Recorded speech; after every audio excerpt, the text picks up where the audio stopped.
Hi hello ಎಲ್ಲರಿಗೂ ನಮಸ್ಕಾರ. Ma'am story ಚಾನಲ್ಗೆ ಸ್ವಾಗತ. ಇವತ್ತಿನ ವಿಡಿಯೋದಲ್ಲಿ ಹುರುಳಿಕಾಳು ಪಲ್ಯ ಹೇಗೆ ಮಾಡೋದು ಅಂತ ತೋರಿಸ್ಕೊಡ್ತೀನಿ. ತುಂಬ ಸಿಂಪಲ್ ಆಗಿ ಮತ್ತು ಟೇಸ್ಟಿಯಾಗಿ ಮಾಡ್ಕೊಳ್ಬೋದು. ಹುರುಳಿಕಾಳನ್ನ ಆಲ್ರೆಡಿ ನಾನು ನೈಟ್ ನೆನೆಸಿ ಬೆಳಿಗ್ಗೆ ಮಾಡ್ಕೊಂಡಿರೋದು. ಸೊ ಇದಕ್ಕೆ ಹುರುಳಿಕಾಳನ್ನ ಎರಡು ಕಪ್ಪಷ್ಟು ನಾನು ತಗೊಂಡಿದ್ದೀನಿ.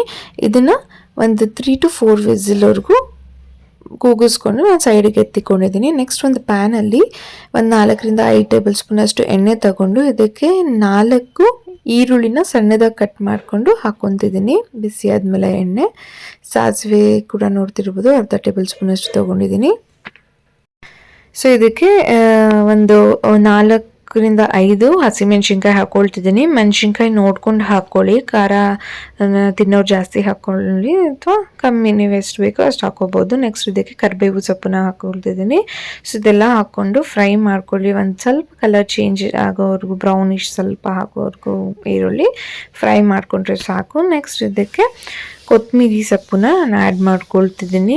ಉಪ್ಪು ನೀವು ನೋಡ್ಕೊಂಡು ಹಾಕ್ಕೊಳ್ಳಿ, ಯಾಕಂದರೆ ನಾವು ಆಲ್ರೆಡಿ ಹುರುಳಿಕಾಳು ಬಾಯ್ಲ್ ಮಾಡುವಾಗೇ ಉಪ್ಪನ್ನ ಹಾಕ್ಕೊಂಡಿರ್ತೀವಿ. ಸೊ ಇದನ್ನ ಉಪ್ಪು ಕಮ್ಮಿನೇ ಹಾಕ್ಕೊಳ್ಳಿ, ಜಾಸ್ತಿ ಆದರೆ ಚೆನ್ನಾಗಿರೋದಿಲ್ಲ. ಸೊ ಕಮ್ಮಿ ಆದರೆ ಆಮೇಲೆ ಬೇಕಾದರೂ ಹಾಕ್ಕೊಳ್ಬೋದಲ್ವಾ. ಸೊ ನೆಕ್ಸ್ಟ್ ಇದಕ್ಕೆ ಬೇಯಿಸಿರುವಂತಹ ಹುರುಳಿಕಾಳನ್ನ ಆ್ಯಡ್ ಮಾಡ್ಕೊಳ್ತಿದ್ದೀನಿ. ನಾನಿಲ್ಲಿ 2 ಕಪ್ಪಷ್ಟು ಹುರುಳಿಕಾಳನ್ನ ತೊಗೊಂಡಿದ್ದೀನಿ.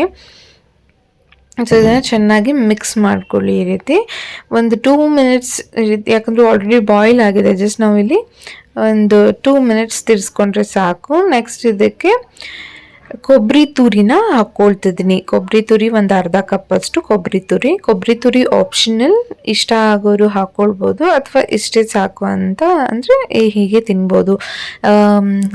ಮುದ್ದೆ ಜೊತೆ, ಅನ್ನದ ಜೊತೆ ಎಲ್ಲ ತುಂಬ ಚೆನ್ನಾಗಿರುತ್ತೆ. ಬಸ್ಸಾರೆಲ್ಲ ಮಾಡಿಕೊಂಡು ಸೈಡಿಗೆ ಪಲ್ಯ ಇದ್ದರೆ ಸೂಪರಾಗಿರುತ್ತೆ. ಇದಕ್ಕೆ ಕೊಬ್ಬರಿ ತುರಿ ಹಾಕಿ ಈ ರೀತಿ ಫೈನ್ ಮಿಕ್ಸ್ ಮಾಡ್ತಿದ್ದೀನಿ. ಸೊ ನೋಡ್ತಿದ್ದೀರಾ ಅಲ್ವಾ, ಹುರುಳಿಕಾಳು ಪಲ್ಯ ರೆಡಿ ಆಗಿದೆ. ಯಾರೆಲ್ಲ ಇನ್ನೂ ನನ್ನ ಚಾನಲ್ನ ಸಬ್ಸ್ಕ್ರೈಬ್ ಮಾಡ್ಕೊಂಡಿಲ್ಲ, ದಯವಿಟ್ಟು ಸಬ್ಸ್ಕ್ರೈಬ್ ಮಾಡ್ಕೊಂಡು ನೋಡಿ ಅಂತ ಹೇಳ್ತೀನಿ. Thank you. Keep watching.